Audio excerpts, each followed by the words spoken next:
Tonight at 6 on Heart of the Matter, they are called the new churches, and they are under new attack. Non-traditional religions now facing a wave of lawsuits. At issue, are they offering false promises? We'll talk with the president of the Church of Scientology, and we'll also look at the case of one man suing one such new church for $253 million. All that tonight on Heart of the Matter, a little after 6:30. On the Heart of the Matter tonight, taking churches to court. Here's Jess Marlowe.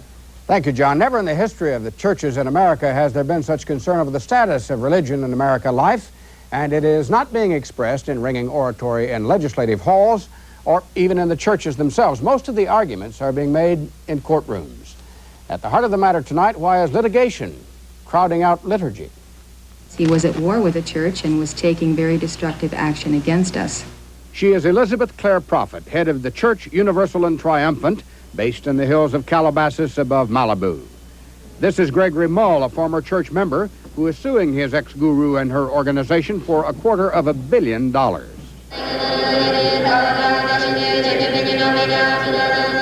This chanting is called decreeing, high-speed praying that one-time Church Universal President Randall King says was used as a mind control tactic. If you go make him do a couple hours of Estrellas, when he came back, he'd be a perfect little robot. I mean, they'd be ready to do whatever you wanted. And I think that can be used in a wrong way to program people, as it were, to do things that maybe is not in their best interest. Randall King is also suing Church Universal and Triumphant for millions. The church run by his former wife, Elizabeth Clare Prophet. Both King and Mull claim their years spent here at Church Universal headquarters were stolen from them, that they were enslaved mentally by a religion more interested in their money and talents than their souls. Elizabeth Clare Prophet claims she is a messenger of God, and that these lawsuits are attempts to humiliate her and destroy her church, one by a greedy ex-husband, the other by a man she says borrowed money from her church, then refused to repay it. The court will decide who is right and whether former church members can collect huge dollar awards from religious leaders they claim ruined their lives. Lawrence Levy is the attorney for Gregory Mull. Mr. Levy is in our studio here. Why so much money involved? Gregory Mull is seeking $253 million? Well, the $253 million is only a number. When you prepare a lawsuit, I think part of what you have to do is set some kind of figure that brings to the public's attention the conduct, if that conduct is improper, by a group of people who would profess to be a church. Reverend Heber Gents is president of the Church of Scientology, a church that has also been involved in lawsuits. For years, churches have promised riches, health, other benefits, including eternal salvation, but we do not find Presbyterians, Baptists, Catholic Church being sued. Why Scientology and churches such as this?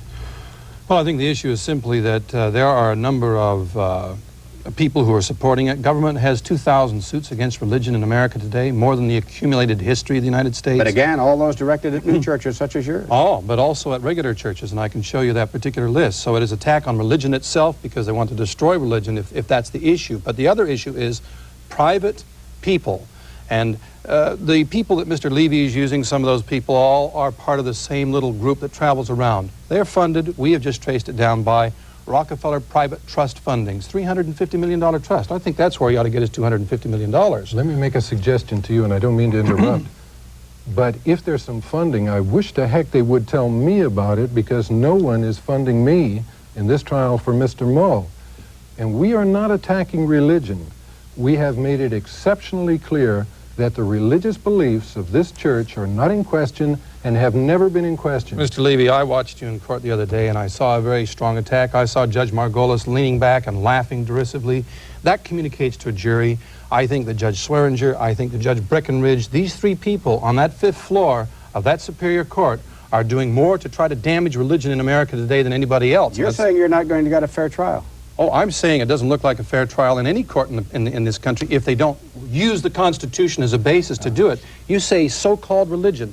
That religion is a religion. You have no right to say it's not a religion. I have never said it's not a religion. You said so-called, and that's derogatory. Look, any religion, if you want to pick apart any word, so-called or not so-called, you can attack that. But let's attack the issues. The issues are conduct. We have never questioned their religious beliefs. I do not question your religious beliefs. My philosophy, if you will, just a moment. My philosophy is let each man believe what he wants to. We believe in freedom of religion. Now that cuts both ways. $250 million sued against a church is not freedom of religion. That's an attempt to destroy a church, and you know that. Can you not conceive of an instance where a church ought to be held liable for damages? Is there no limit to what a church can do? Is there no limit to who can declare something a church? Just good question. And the answer is, what about the people who are making these allegations? You can take a look at these people like Dr. Singer, Dr. Clark, and Dr. West. But that doesn't get to the question. Wait a minute. Are there no limits? Wait a minute. When a man goes out there and he is involved in the destruction of a religion, or when he is involved in giving electric shock, psychosurgery, and brutalities to people and calling it some sort of medicine. But if you were doing that in the name of religion, should that not be stopped? I guess that's what I'm really saying. Well, no, if you're doing it in the name of psychiatry, it ought to be stopped. I don't think psychiatrists should be in the court because they don't believe in God. Mr. Levy, what do you think? They don't believe in God, do they? I have to disagree with you. Ask Singer. She will not say that she believes in God, ever, ever. If you give me an opportunity to answer you, I will. Okay, but she won't. Well, that's the problem with religion today. They believe in God. I appreciate your courtesy. Let me try to answer you if I can. I believe in the freedom of religion, and I believe the people associated with me believe that. But it's a two-edged sword. They should have the right to believe the way they want to, but they should also have the right not to believe if they don't want to.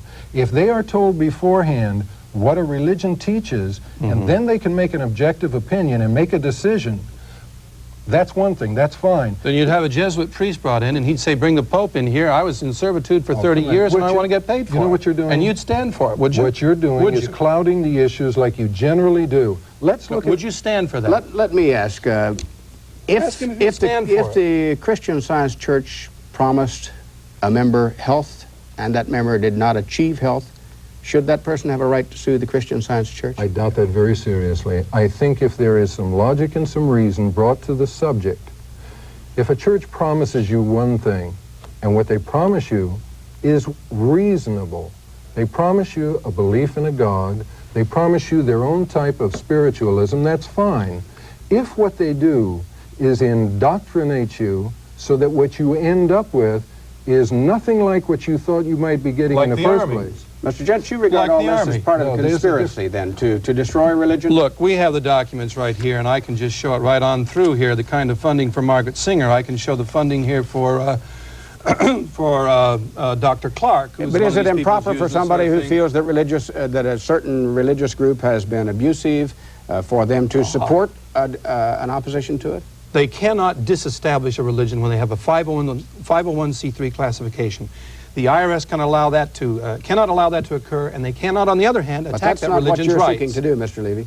Absolutely He just wants to attack the religion itself. On the contrary, I do not want to attack the religion itself. I saw you in court. You were taking that woman's beliefs, her spiritual concepts, and attacking it very derisively, and I saw Judge Margolis leaning back and just like, oh, this was great. If you were paying attention to what was going on in the court, you didn't see the judge laugh at one person in the court. We've got one of the most equitable and the best jurists, and you can ask the church's attorney if you doubt me. Well, we're doing some investigation on those judges because Judge Breckenridge got a $40,000 loan right in the middle of ours, and we're going to check it out. Excuse me, I see you've got a lot of prepared material. You darn right I do. Let me respond to one thing you said. You tried to respond quickly because we're out of time. Okay. He tried to equate the indoctrination that goes on in some new wave churches like the indoctrination that goes on in the Army.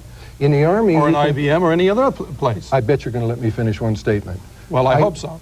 In the Army, you get to question. In the Army, you are not separated from your family. You don't get to question. I got drafted and did 2 years. Gentlemen, I'm sorry. I'm going to have to interrupt both of you now. Our time is up. We thank you both for joining us. We'll be watching these issues carefully. Just can't have an instruction. Our news will continue in just a moment.